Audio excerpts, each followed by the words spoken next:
So let's get started. We did a bit of an intro about 2 weeks ago, 3 weeks ago. I found you very engaging and very entertaining. I think there is camaraderie that you and I share, but I hope that our little crowd today will see some of that. So please, by way of intro, who is Fenton Joseph? All right. Well, since we're diving right into it, first of all, can you hear me okay? Let me give you a thumbs up. Where's the reaction here?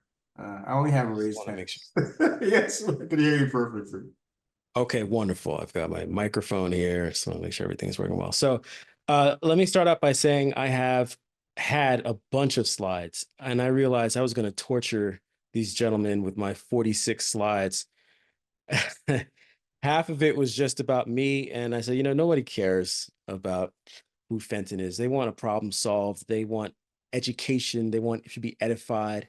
So I cut it down in about half, and I'll just bring up my slides, and we'll get into who I am, what we're going to talk about, and what we hope to get out of this. Okay. All right, thank you. We do have a couple of bots, so they will be exited stage left sometime in the next 10, 15 minutes, hopefully. I was gonna say you can get rid of them yourself as well. Oh yeah? How? Yes. You're the host, correct? I think so. How do If I? you are the host, you have the privileges to remove them. Okay, where do I go? Uh, where it says more, and then it should, if you're the host, you have the permission to, yep, there you go.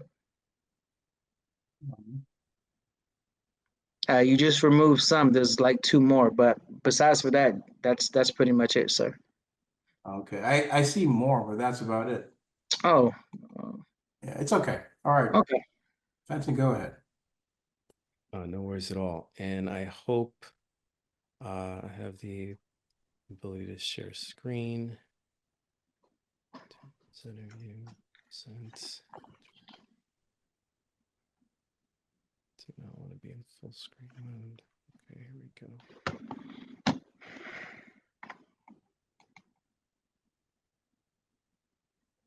Okay, here we go. All right, everyone can see my screen. Yes, sir. All right, fantastic. Let's dive into it. So my name is Fenton Joseph. I'm the president and founder of Olive Branch Digital Web Design and Development based here in lovely Westchester County, New York, about 30 minutes north of New York City, where my wife was at work, and the Metropolitan Transit Authority is kind of hit or miss. So I apologize for my tardiness. I was literally picking her up from the train station before I got here. So who is Fenton Joseph? Like I said, I had a lot of slides, but I'm going to keep it light. Here are the key things you need to know about me. I've been a husband for 9 years. Father for 6 years. I have two little girls, an entrepreneur for 25 years. I've been creative for 41 years. I'm 43 years old. My parents tell me that I was making noise at around 2. Sounded like an actual song, so I'm going to give myself 41 years. I've been a web designer and developer for over 20 years, a music producer for 25, a podcast producer for 6 years. I spent 7 years in the mortgage industry doing everything from sales to title to quality assurance. I was the director of corporate communications and client relations for a nationwide mortgage bank. I spent 4 years in the advertising industry as a senior project manager, where I was running large scale website developments and also iPad applications, Flash ads, if you remember Flash back in the day, and other things for very large pharmaceutical companies. And then I also spent 5 years in the microphone industry. I'm very proud to be the co-founder of the world's first Black-owned microphone company, something that I'm very proud of. And I'll talk a little bit about that in the future. But that's essentially a snapshot of who I am right now. I do a lot of things, guys.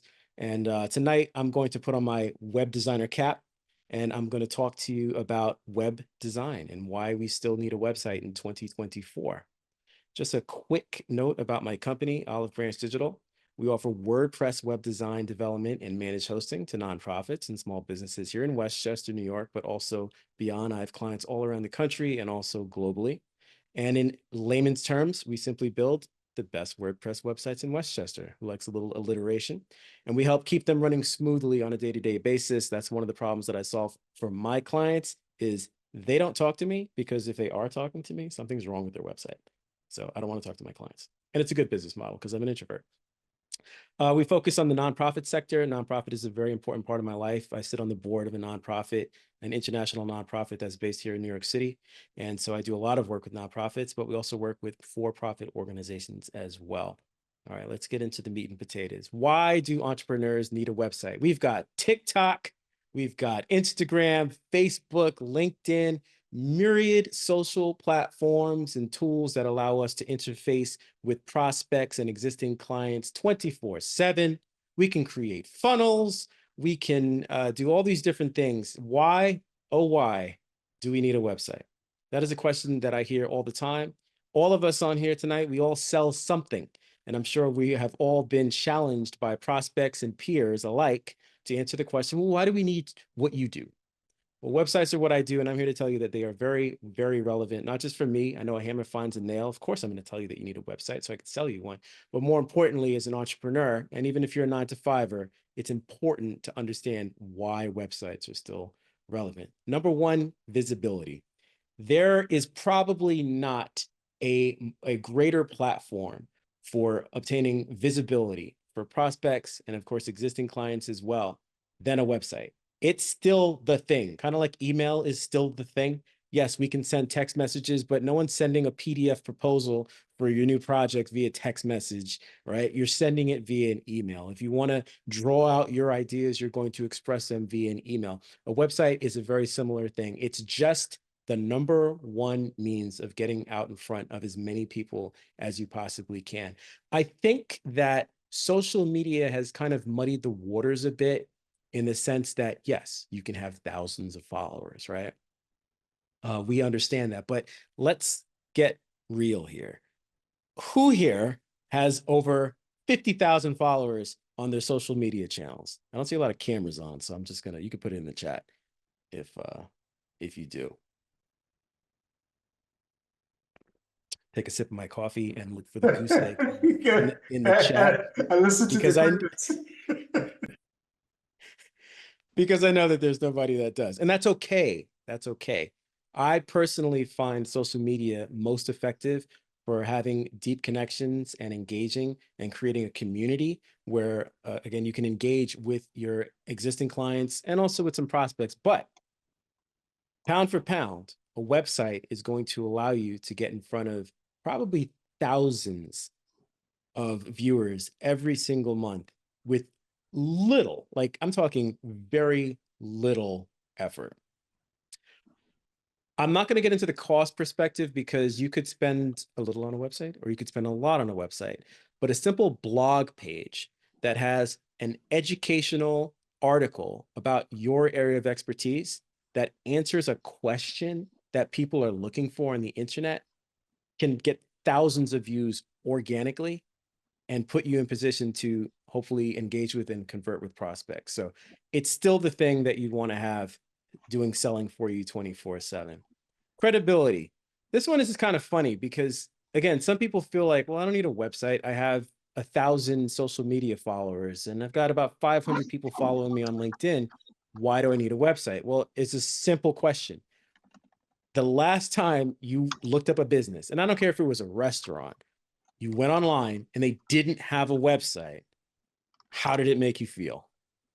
You probably thought to yourself, I mean, they look cool on social media, but they don't have a website. It's almost inexplicable. You can't quite put your finger on it, but we have been trained after many, many years of using websites to look for that as a signal. Okay, we're all familiar with signals. You see my Apple Watch, it says, oh, he must be a tech guy. Maybe he's into digital. If I had a Rolex on, you would say he's maybe got some money. There are different things that we put out there in the world that are signals to people that let them know this is who we are, this is what we represent, these are our values. Having a website says, I take my business and my company seriously enough that I've invested some money to have it built and to have it maintained every month and to talk about myself and what I do. It shows that you put thought into what you do. You take yourself seriously. And I think that's something that until social media overtakes websites, which I don't really know that it will, websites are still going to be the number one source of credibility on the internet. And just from a practical perspective, a website can take all the different things that you have going on around the internet and place it in one place, in one hub for people to view. So you can have your Instagram feed on your website. You can have your blog on your website, which are the same articles that you post on LinkedIn. You can have the same information that I find on Google, your hours and your location and a Google map. You can have all of that on your website. You can have testimonials on your website. So all the things that you would go looking for other places, it's all consolidated. And that's a courtesy. And it makes it convenient for people to get to know you, like you, and trust you in one place. Ownership. And as preachers say, I'm almost done. I'm going to take my seat soon. Ownership is important. I found out this fact years ago. Back in the day, we had MySpace, right? I'm a music guy. I've been a producer for many years. And back in the day, we used MySpace to get our stuff out there. Well, the thing with MySpace that we found out was, as creative people, we couldn't make it look exactly the way that we wanted to. The MySpace had skins, but we couldn't really customize it the way we wanted to. And that led to me designing a website for our band. I designed that website. It sucked, but I stuck with it. And 20 something years later, I own Olive Branch Digital and I build websites for a living. But it started with the desire to own the platform and be able to make it whatever I wanted it to be. When you have built a business on Instagram, for instance, does anyone remember the blackout of 2024 when Instagram was down for like a long time? I don't know if it was a day, it was a couple of, an hours, whatever. People lost a lot of money. Okay. When you have your business on another platform that you do not own, you can lose it all. If they go down, you go down. The beautiful thing about a website that you custom build is that you own it. No one can take it away from you. It is your intellectual property. And I'm a person who's really big on intellectual property. Being a music producer, every song that I write, every instrumental that I create, that's my intellectual property. And I get paid royalties on my intellectual property. When I create a website, that's my intellectual property, and I can leverage it. I can even sell some of the websites that I have right now if I wanted to a highest bidder. When I purchase a domain name, I can sell that domain name. It's intellectual property. When you create something and you own it, it has value that you can leverage. Similarly, if you have a house and you own your house, you can leverage your house, right? If you have equity in it, you could take a loan against it. It's real value and it's security as well. I happen to rent an apartment. It's a nice apartment in a nice neighborhood, but I rent an apartment. As of right now, if the landlord decided that they wanted to kick me out, I have no recourse. Well, New York State is actually pretty tough on landlords, so I might have some recourse, but don't let me lose the point. When you have that home, you're paying the mortgage on it. It's yours. You pay taxes. It's yours, and no one can take it from you. So don't let the ownership thing go over your head. Let's talk about what information needs to be on your website. Tell people who you are. This is something, how do I say this? We're in a networking group, right? BEM. We all come on here and we talk about who we are and what we do. And if you're anything like me and you've been doing networking for years and years, you have a pitch, right? Or an elevator's pitch, if you will. And my name is Fenton Joseph. I'm the owner of Olive Branch Digital, simply the best WordPress websites in Westchester. I design websites for nonprofits and small to medium-sized enterprises. And get in touch with if you're interested in having your website hosted. I cater the end call to action depending on the networking group that I'm meeting with and the specifics of their needs. But we all have our elevator pitch. Well, the thing is, you can't give your elevator pitch to a bunch of people when you're at home. But when you have a website, you can give that elevator pitch to as many people as you can get to visit your website, right? It's constantly selling for you. I get leads from my website from people who read who I am, what I do, and they say, seems like a nice guy, right? They read that, I don't know, my bio, like I'm a family man and I like brownies and little silly things about myself that I stick into my bio. They read about the clients that I've worked with and they say, okay, he's a serious guy. He's worked with Salt and Pepper and the Guggenheim Foundation and universities. And they say, okay, he's been doing this for over 20 something years. A lot of people started building websites when they were in COVID, and it was just something to do because they got laid off from their job and they had to find a hustle. So they went on TikTok and said, you can make $5,000 a month being a web designer. And they just started doing it. That's not me. I cut my teeth a very long time ago, and I've been doing this professionally at some of the highest levels. So people read that and they know who I am and what they're getting. And that makes my job very, very easy. I tell you, my close rate is pretty high, and I don't have to do a lot of talking to close a deal because people visit my, first of all, I usually get a referral. That's not because of my website. That's just doing good business over the years. I usually get a referral. And when they get that referral, they go to my website and they say, oh my God, look at this guy. Look at who he's worked with. Look at how long he's been doing this. He's got gray hairs. He's like a wizard. Of course, he knows what he's doing. And that makes my life easy. So don't get it twisted. Having a website with a compelling story and a clear call to action that tells people who you are and how you can help them is half of the battle as far as I'm concerned. Contact information. Gentlemen, you would be shocked at how many of us make it difficult for people to contact us. I need some caffeine just to talk about it. No phone number, no email address, no social media, no contact form, a contact form that doesn't work, a contact form that is buried in a menu that is difficult to navigate to. Friction is your enemy. As business people, it's our job to reduce the friction between our prospects and ourselves so that we can make a sale as quickly and effortlessly as possible. And I find that having a website with clear navigation and contact information really helps your client get to you. Okay. I'm just speaking anecdotally. I don't have any statistics or anything, but I can tell you that I'm very easy to reach. Even though Abu, I didn't respond to your LinkedIn message for like 2 days. I've been trying to stay off of LinkedIn because it's a cesspool, and I get all these notifications from developers in India that want to do white label stuff. So I apologize. Amen to that. Listen, I don't know how they get my information, but they need to stop. Anyway, I'm fishing in the cesspool, Fenton. I'm knee deep. It used to be good. I've been on LinkedIn for many years, and you know what? I use it as a means to spread my gospel. I do a lot of speaking on there, a lot of talking, but you can't contact me via email on LinkedIn. I'm not available, via, go to my website, and not just contact information, but there's a contact form. And when you view the contact form, it's going to ask you specifically, what is it that you're looking to talk to me about, right? Some of you may have a Calendly link, and that's a great tool. You can ask people, what do you want to talk about during our meeting? And you can set something up. Some people have a 60-minute thing for an hour. Some people have a 15-minute just get to know you.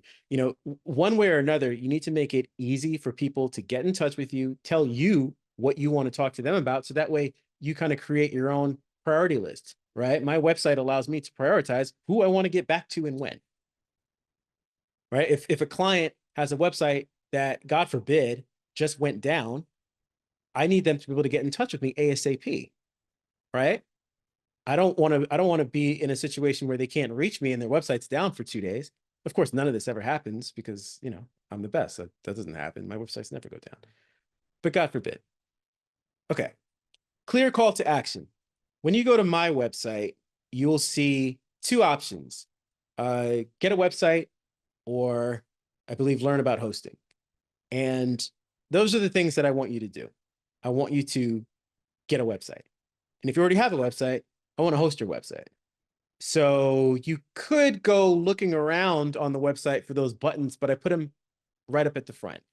And that's important because a lot of times when you visit a website, you'll see, remember, like I said, I had a bunch of slides about myself that I had to get rid of.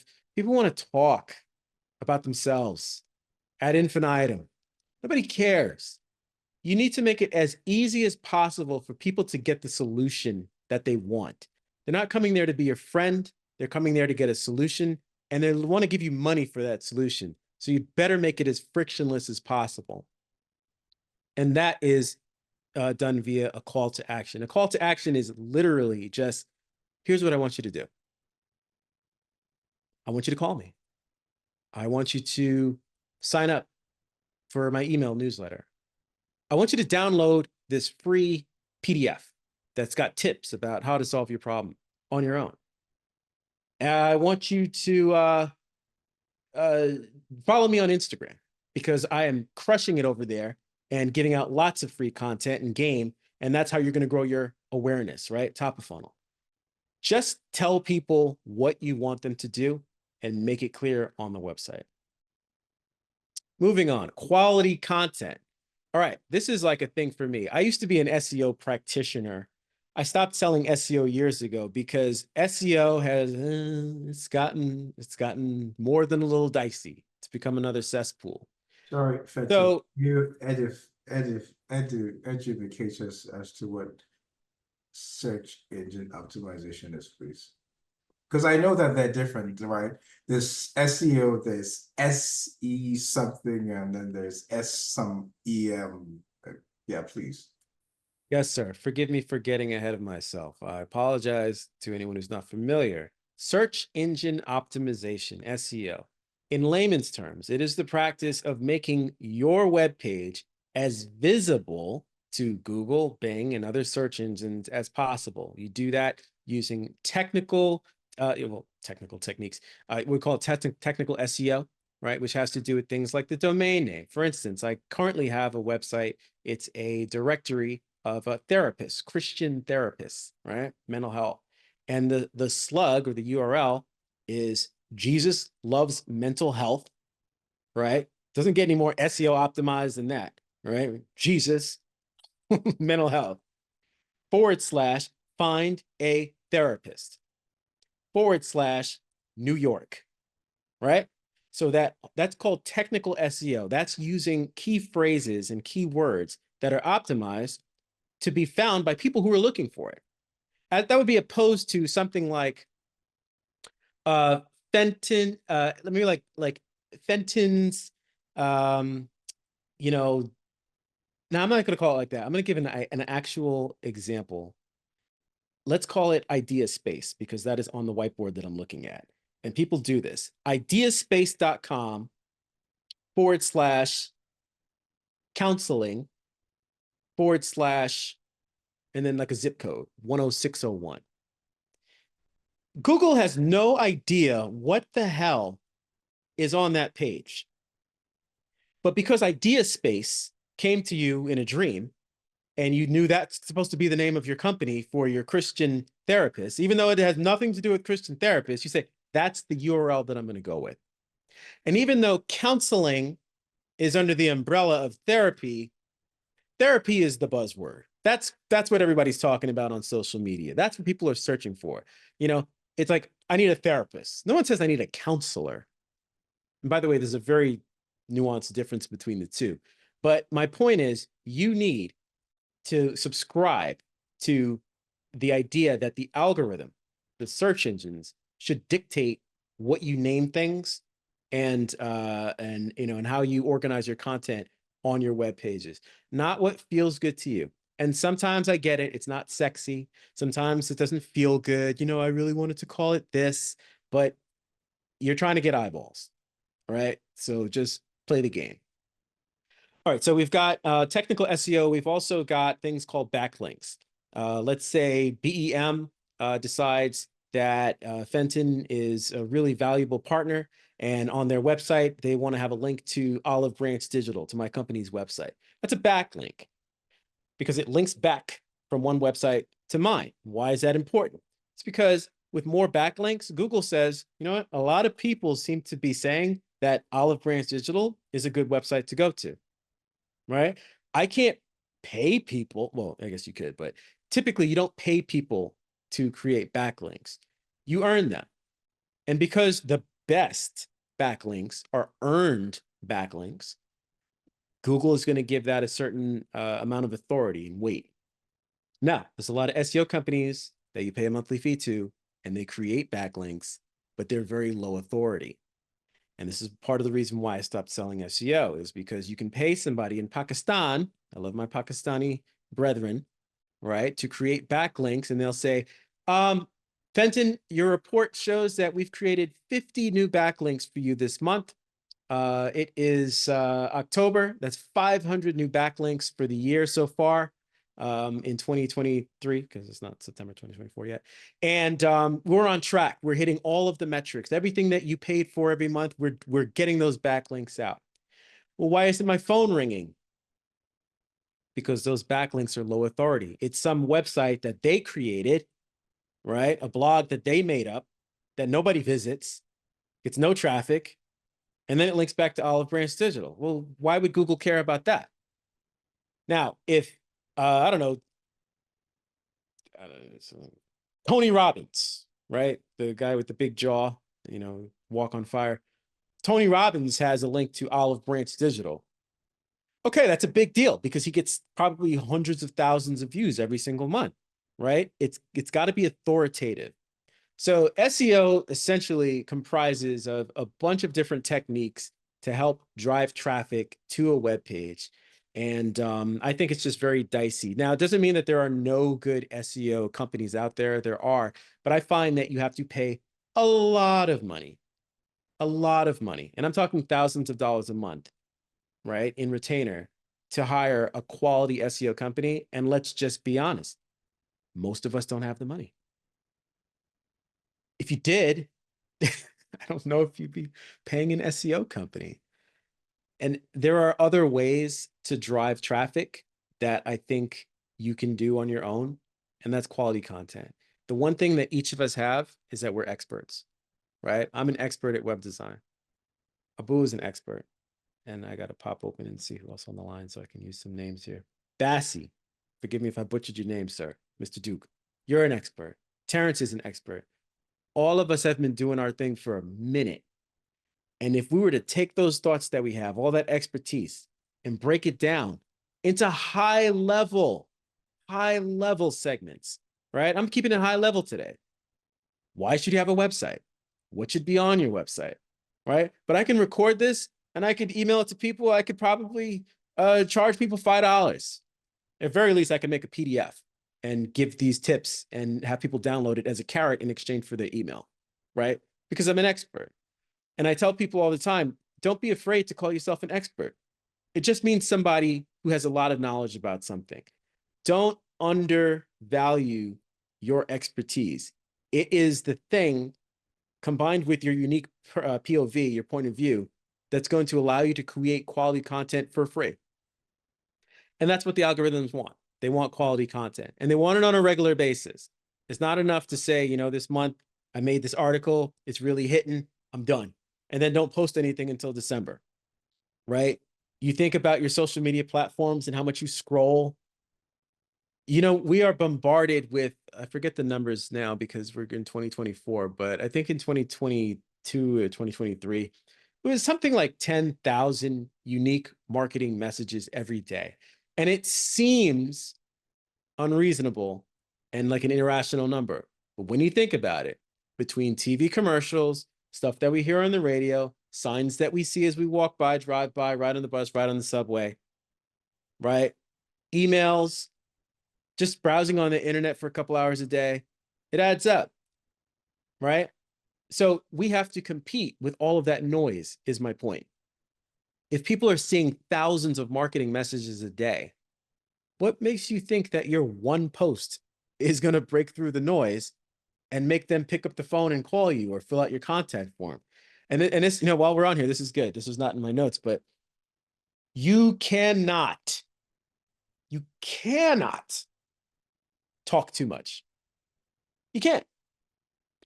The moment you stop talking, people forget about you. They forget that you exist and they're listening to somebody else. It is an unfortunate byproduct of the social media world that we live in. It's a noisy place and you need to make noise. Squeaky wheel gets the grease, closed mouths don't get fed, whatever analogy, euphemism, metaphor you want to throw in there. If you're keeping your mouth closed, if you're not writing, if you're not recording a video, if you're not tweeting, and you know what? Threads makes it really easy to make a lot of noise these days because you can write almost anything and they want users, they're going to push it. Your quality content, which should be hubbed on, housed on your website, you can take that and you could chop it up into itty bitty pieces, and you could put a little on LinkedIn. Maybe like a paragraph of LinkedIn, because LinkedIn is a little more long form. You could take a little bit and condense it and put it on Threads or X, right? Character limits, right? Your website should be the hub for your quality content generation. And then you can take it and disseminate it, right? Oh man, I could do a whole talk about that. You can't talk enough. Don't worry, you're not bothering anybody. All right, I want to be mindful of our time. 6:38. Move on here. Okay. Simple navigation. I touched on this before, so I won't spend too much time on it. When you go to a website, you want to see very quickly how to get to where you want to go. So on my website, like I said, I want to get a website. That's why I came to a website company website. Where do I go to get a website? All right. If you went on Amazon, for instance, Amazon's a great example, because even though there's a million different places that you can go on Amazon, there are some core navigational elements that you instinctively know to look for. Search being one of them, right? If I want to go to Amazon and find something, I know how to get to the search button. If I want to go on Amazon and be fed, new things, I know that as soon as I land on the page, it's like an explore page, right? They'll show me recommendations based on the algorithm, things that I've purchased, things that I've clicked on, and so forth and so on. So Amazon, even to get to Amazon Prime, to get to your account, they do a phenomenal job of getting you where you need to go, even though there's a million buttons. So if Amazon can do it with all those buttons, there's no reason why you can't have home, about, services, contact. But for some reason, you'll see a missing home button. There's no home button. You'll see, instead of about us, it'll be like, I don't know, like my story, or, my dream or biography. It's like, again, that's great. I'm sure that your mother loves you for a reason. You're a special human being, I'm sure. You got to feed the algorithm. You got to keep it simple, right? KISS, keep it simple, stupid. You just want to do what works so that people have tried and true navigational elements that are familiar to them, that make them feel all warm and fuzzy, that make them feel like they're home, right? Not literally the homepage. Keep it simple. I'm going to move on from that. Testimonials. Again, you can't talk enough about who you are and all the awesome things that you do. And it's even better when somebody else talks about it, right? If I'm talking about myself and I'm saying, oh, I'm awesome, I'm the best web developer ever, blah, blah, blah, that's kind of arrogant, right? Doesn't matter if it's true, it's arrogant. When somebody else says it, I mean, it's gold, solid gold. What I used to do when I was in mortgages as a salesperson, excuse me, before I got off with a phone call with a prospect, hadn't even closed him yet. Maybe I was going to pull their credit report or something. I'd say, Mr. Jones, before we get off of this call, I want you to think of 3 people that can use my services, which I haven't closed him yet. There's no exchange of money. They haven't come to the closing table. I haven't even pulled their credit yet. I want you to think of 3 people that can use my services. They're already a testimonial. All I have to do is be pleasant, not screw up the first phone call. And there's no reason why that person can't go and tell somebody, I spoke to this really nice guy. His name is Fenton. He's in New York. He seems like a pretty decent dude. Why don't you give him a shout? Let me know how it goes. Right? But we're afraid to ask for testimonials. If you do right by somebody, get a testimonial. It's one of the first things that I do. And so if you go on my Google page, and I'll be honest, I don't have as many testimonials. I don't have as many testimonials as I would like to have, but I have 5-star testimonials. I have a 5-star rating on Google, and it's more than enough to get me over the hump. That if somebody wants to see, all right, what are other people saying about Fenton? I had a call with him. He told me he could do this, he could do that. That's great. But what do other people say? Because that carries so much more weight. Yes, sir. So we do have a question in the chat from Che. What advice for startups concerning testimonials? Great question, Shay. Thank you so much for asking. So let's say you've literally just formed your LLC. You don't even have a bank account yet. What testimonials do you have? Well, you have character testimonials. And I'm speaking from experience because I had to do this. People that that you've worked with in the past, right? Fenton has been a solid person. I've known him to be timely and to follow through. He's very well versed in websites, and I think he'll do a great job for for you, right? And I've had people who I didn't do websites for that have left testimonials on Google. There's nothing wrong with that. And if you want to get your mother to leave a testimonial, or your father, your brother, your wife, do it. They absolutely should be able to testify to your character, because at the end of the day, we're just people. These are businesses, but we're people, and we're trying to provide services to people. What are your thoughts on competing against no code and no code low situations? Tola, would you mind just hopping on audio and sharing a little bit more about that question? You're welcome, Shay. Hey, so yeah, in full transparency, I used to do a lot of work in dev operations about 2 or 3 years ago, and I saw the evolution of no code, low code. So now you have infrastructures that can take ideologies now and literally build a website from it. So how do you feel about competing in the space where you can't maybe necessarily charge the price point that you once could, as the evolution of no code, low code keeps expanding further and further? It's a fantastic question. I'm so glad that you asked, and thank you for clarifying. Sorry There about that. are no, no, not at all, not at all. It's very clear now that you said it. I read the question, I'm like, duh. Uh, there are so many people out there that want my service, right? Which is involves some coding. It depends on the website that I'm doing. Some of the stuff is like fully templatized at this point.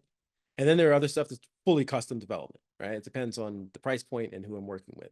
But there are people who need coded options, and then there are people who don't.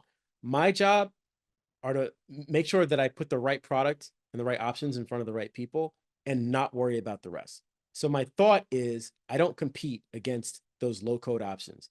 10 Web, I think you can create an AI generated website in like 60 seconds or something like that. Like, you enter some info, you hit the button, in like 60 seconds, it creates a website for you. I've used it, I've tried it. It's actually pretty good. And I will be honest with you, Tola, I hope I'm pronouncing that correctly. For a minute, I was freaking out a little bit. I was like, this could be an existential threat if everybody's just going to be buying 10 websites using AI for 20 bucks or whatever it costs. And what I had to realize was that I'm not competing with 10 Web. I'm me. And being me has its unique advantages. I'm a person that people can connect with. I'm on here because Abu and I had a cool conversation, and he said, you know what, Fenton would be a good person to have him come on here and talk. There's something about me, my unique POV, my unique skill set. At the end of the day, and this is maybe a more general take on AI, AI is not going to take jobs per se. AI is going to make us better. It's going to allow us to be faster, more efficient. So hopefully everybody's embracing it, and the things that took you a long time to do, now you can do faster. And that means you can deliver on those humanistic value propositions, right? My one of my unique selling points is that I've been all over the business world. I've done so much stuff. And with all that history and knowledge, I bring a unique POV. There aren't too many situations that I haven't seen, right? So my customers, they're like, well, have you ever built a website for an attorney before? And this is many years ago, the answer was no, but now I have. And I'll be like, no, but I know business. I'm a marketer. I'm a brand strategy specialist. I've been in manufacturing. I've been in, I've done everything. I do social media, I do copywriting, I do editing, I do graphic design, I do videography, I do photography, I do web development, I do music production. I've scouted locations for TV commercials. I've produced a TV commercial. I like, my God, what haven't I done? So I'm a bit of this unicorn where you can throw me in any situation, and I'm going to be able to connect the dots for a business to get them out in front of the world in the right way. And that's me, right? That's not everybody, but that's me. So why would I be concerned about an AI tool that takes whatever input you given it and just spits out like a more well-polished rephrasing of that and some pictures that aren't really relevant? Like, I'm an actual graphic designer. Like, I'll make you a logo, like a real logo, right? that takes like weeks to do. I do So everything you on a lean high into level. more of the human aspect of which you can be done. Yes, and the other thing I do is use a lot of words for things that could probably be said very succinctly, Abu. I I I'm sorry. I love no, no, you're good. You're good. I've been accused of being loquacious more than once. I love AI because AI gives each and every one of us the opportunity to show our real value, not the nonsense, not the low-hanging fruit that anybody could do. What do you really do? What value do you really bring to the table? That's what I love about it. And I want people to know that some of my websites use generative AI. It's good. If I'm giving you, I have a product called Website Essentials. It starts at $9.99, right? My other websites start at $5,000. If I'm writing your copy, then yeah, I'm going to charge a whole lot of money. But if I'm using Gen AI and it's efficient and you can have it in a couple of days as opposed to weeks or months like my more expensive ones do, like that's a good use of AI. That's intelligent. That's good business. So I think it's important for people to understand that it has its place and that you can have, you both. You can have your cake and eat it too. Saving money so I can solicit your services. Thank you for your answer for that as well. Thank you. You're So welcome. I have Shay obviously had, get very excited about that. Shay had his hand out. And just to be mindful of time, we have about 9 minutes. Fenton, can I simply ask the folks on the line, given the time that we have, if they have any questions? But before we get there, I just want to tag on to the point that you made, which is very, very important. The value that you bring. This is what I communicate every single day to prospects, to clients, because absolutely, it's not the product, it's not the service, it's the human relationship. That is key. That is the most important. Anybody can give you the product, anybody can give you the service, but that human relationship, plus the product and the service, out of this world. All right, let me open it up for questions. Tola, Che, Bassie, Uncle Dan. That's a bit of marketing right there, Uncle Dan. Uncle Dan, I love that. Can't miss him. Hey man, just soaking it up. That's it. Love that. Thank you, Uncle Dan. Hey, Fenton. That's great. Yes, sir. First of all, thank you for being on here. I know I'm late because I was working, but I have a website, but I don't think it's matching what you're saying. So what advice would you have? Because I'm a creative, and I feel like a lot of what I do is consultant work, but I don't think my website reflects what I'm actually putting out. So your question is, how would you align your website with the messaging that you're putting out? Yeah, any tips? Yeah, scrap it. Scrap it and start from the truest place that you can. At the end of the day, we all do something very simple that we wrap up in marketing jargon and fancy terms, but it's actually very simple. If you were to ask me, I would say, with all the things that I do, what I really do is I shine a light on other people so the world can see how awesome they are. That's what I actually do. I big up other people. I use design, I use copywriting, I use branding, I use web design, I do all these things. But ultimately, I'm just putting you in front of the world to be like, yo, look at this guy. He's amazing. Holla at him. And so you have to figure out for yourself, like, what is the essence of what you actually do? And then you have your point of truth. And then it's very easy to articulate it then. I think the problem is when we're a little bit confused about what it is that we actually do and the value that we actually bring. And you don't have to be a hustler, Jamaican with 7 jobs, doing a bunch of different things to be confused. Like, you could just be, I'm an insurance salesman. And okay, but what do you do? Well, Every Jamaican I know has 7 jobs. I'm so sorry to every one of them I know. Nah, this is true. Well, I'm Trini, and we're not too far off. But you know, I got a lot of Jamaicans in my circle. You know, you could be a firefighter, right? And you have a website, and it's like, okay, you fight fires. All right, yeah, you fight fires, but what do you actually do? And maybe somebody might say, well, you know, I protect people. And I'm just, you know, throwing that out there. Is like, get to the essence of who you are and what you do. And I promise you, marketing that and telling the story, both through the written word and through visuals, becomes extremely easy. And also, the last thing I'll say is you don't have to be the one to come up with that messaging. You do need to be the one to come up with your truth because it's your truth. But then you can hire a copywriter and a graphic designer and a web designer to take it from there. Yeah, let me tag on to that. Che, I tell you one thing, very true what Fenton said. However, it's not something that happens in a day, in a week, in a month, or even a year. What he just said, I've spent the last 7 years coming to my truth. And believe me, it changed again speaking to a colleague just about 3, 4 weeks ago. Actually, no, let me rephrase that. It didn't change, it got refined. Huh? So true, I can say I'm a management consultant. However, my truth was how I had it tagged, transforming organizations initially for the future of work. Now I've changed it to transforming organizations and leadership for the evolving future of work.